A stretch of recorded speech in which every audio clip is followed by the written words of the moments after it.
ఇక పెండింగ్లో ఉన్న ఆస్తి పనులను చెల్లించి మున్సిపల్ అభివృద్ధికి సహకరించాలని చెల్లింపుల కోసం కల్పించిన సౌకర్యాలను సద్వినియోగం చేసుకోవాలని పల్దే కమిషనర్ శైలజ అన్నారు.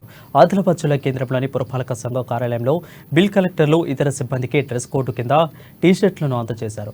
ఇక నుంచి వీటిని ధరించి క్షేత్రస్థాయిలో ఆస్తి పన్నుల కలెక్షన్లకు వెళ్లాలని, బాధ్యతాయుతంగా వ్యవహరించాలని వారికి సూచించారు.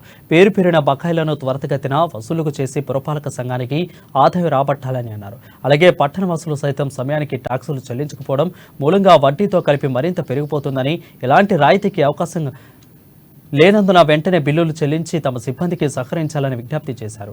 ఆదాయం వస్తే పురపాలక అభివృద్ధికి కృషి చేస్తామని అన్నారు. ప్రతి ఒక్కరూ బాధ్యతాయుతంగా వ్యవహరించి వెంటనే పన్నులు చెల్లించాలని కోరారు.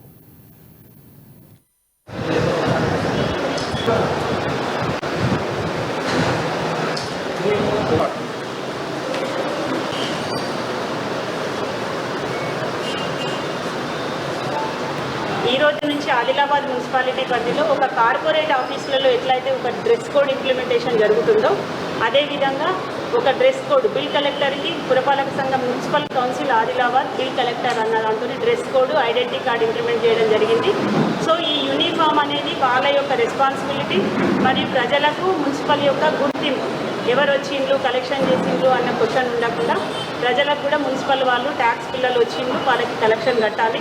ఎవ్రీ 6 monthsకి కట్టే ఫీజిబిలిటీ ఉంది. ఆన్లైన్ పేమెంట్ చేయొచ్చు, ఫోన్పే చేయొచ్చు.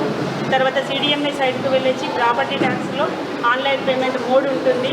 కాబట్టి మీరు అన్నింటిని కూడా ఉపయోగించుకొని ఇంటి దగ్గరనే పేమెంట్ చేయొచ్చు. మీరు ప్రతి సంవత్సరం కట్టకపోవడం వల్ల వడ్డీ బకాయిలు పెరిగిపోయి అధిక ట్యాక్సులు పెరిగిపోయిన వాళ్ళు కూడా ఉన్నారు. దానికి ఇప్పుడు ట్యాక్స్ రిలాక్సేషన్ లేదు. కాబట్టి మీరు అందరూ దయచేసి ఈ యూనిఫామ్తో వచ్చిన మున్సిపల్ ఎంప్లాయీస్ని గుర్తించండి. Tax immediately